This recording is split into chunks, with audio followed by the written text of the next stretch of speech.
That's good advice, I guess. This is this is my advice, and this is it's the most respectable, and you know, it's full of wisdom. It protects you from sin, and because we don't want to you know, from, you know, we're trying to do something good, but we don't want to do that good thing in the wrong way. And that leads me to my next question. Like, so how does Islam view sexual intimacy within marriage, and what guidance does it provide for maintaining a healthy and fulfilling sexual relationship between spouses?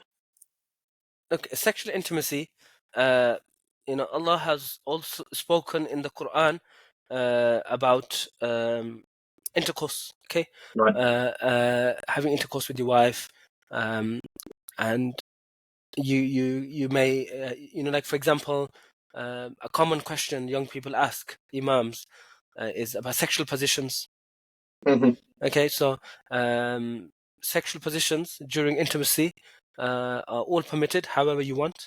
Okay, just two things would be forbidden in sexual intimacy. One would be penetration through the back passage. Okay. Okay, that's forbidden. And the second would be penetration with the female during her menses. Okay.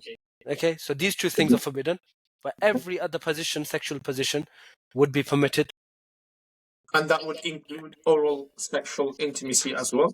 So in regards to oral, there's difference of opinion. Okay, so the scholars who speak about oral intimacy, some say it's disliked, okay, prohibitively disliked. Some say it's minutely disliked, and some say it is allowed, okay, based upon on the factor that no impure fluids go into the mouth, okay, of either person. So like the scholars do discuss about this, the different viewpoints. So to keep that in mind, and every imam's viewpoint we should respect, and whichever one we choose to follow, as long as we have picked a position, we've read the discussions, we're informed about it. So about the difference of opinion, then somebody can make a decision according to that. So what's my teacher's viewpoint, but you should be aware about the discussions around this subject. You said about the intercourse during menstruation. We understand that physiologically it's you know, it's painful during that period. It's not clean, so therefore that period needs to be taken into consideration. But you also mentioned about the back passages in terms of people, and especially young people, they speak to me, because again this leads to watching pornography, and you know how accessible it has become. People always like to try new things, or they want to kind of do the things they've been resisted or been, you know, prohibited to do, and say, okay, let's see what's the taste in that. And what's your advice? Why is that being prohibited, for example? We have a clear hadith where the Prophet ﷺ has forbidden us from that, and it's a sin. But in regards to the wisdom behind it, look, one of the purposes of intimacy or intercourse, sexual intercourse, is procreation. Right. Yes. Okay. I'm not speaking about contraception, because we believe in Islam contraception is allowed, but one of the objectives of sexual intercourse for I would say the overwhelming majority is to have children, to become parents. Okay, and Allah tells us in the Qur'an that, how would I explain this into English? He gives a metaphor that you plow your field. Okay. فأتوا حرثكم أن شئتم. نساؤكم حرث لكم. Your women are your plowing fields. Okay, just like a metaphor. فأتوا حرثكم أن شئتم, and plow your field however you wish. This is from this verse. This is how we prove that you can have intercourse with your wife in whichever sexual position you want. Okay, however you wish. And also we prove from this verse that anal sex is. Allah said, however you wish, but not wherever you wish. Because if somebody was to have anal intercourse with his partner, he won't be able to plow the field with the seed. So, as you know, in terms of is it reproduction and stuff? Yeah, in terms of reproduction, he won't be able to do, reproduce by having anal intercourse.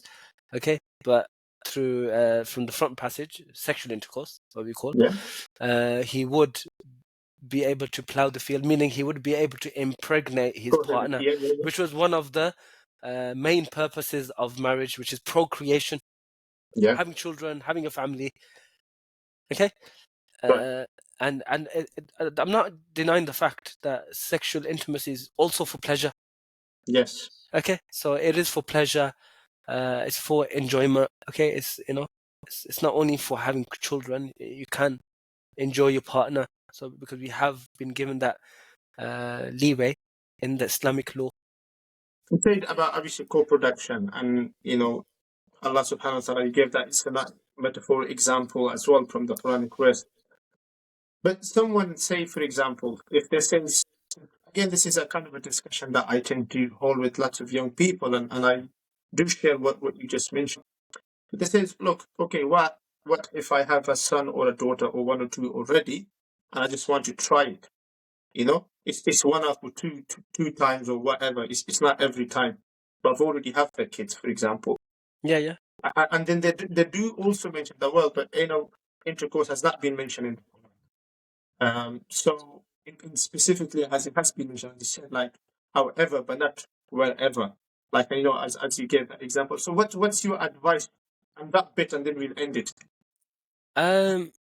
What do young people say that they don't want to have more children? Yeah, so they say like we already have children, or we just want to try like one of try. Because again, they watch. Yeah, so they want to. So look, they want to try something different. Yes. Okay, so look, like I said, they can have intercourse with their partner Islamically in whatever position they want, as long as the other two things are stayed away from, because they are sin. Right. They earn those two sins. Any sin generally, it earns the wrath of Allah. Okay, and it goes against our purpose of us being here on earth. Right. And the purpose of that was to know God, to connect with God, to worship Him, okay, to obey Him.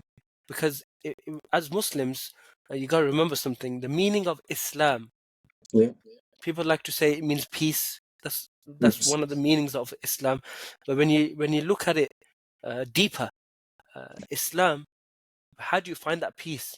You find that peace by submitting yourself to the command of Allah.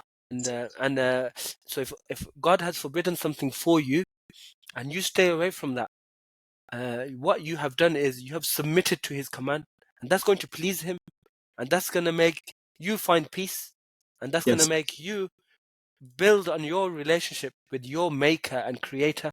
And when you built on your relationship with your maker and creator, you're going to be the most happiest person in the world, inshallah. Inshallah. I think we'll end it on that note.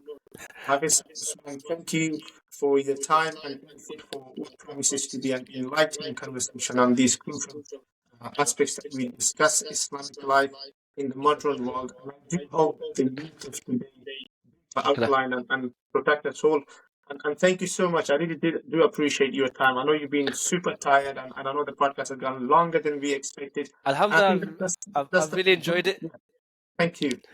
Alhamdulillah, thank you for this opportunity. Continue doing the good work you're doing. Allah give you more tawfiq, more ability, and more blessings, inshallah. Thank you again for the platform. I really enjoyed this.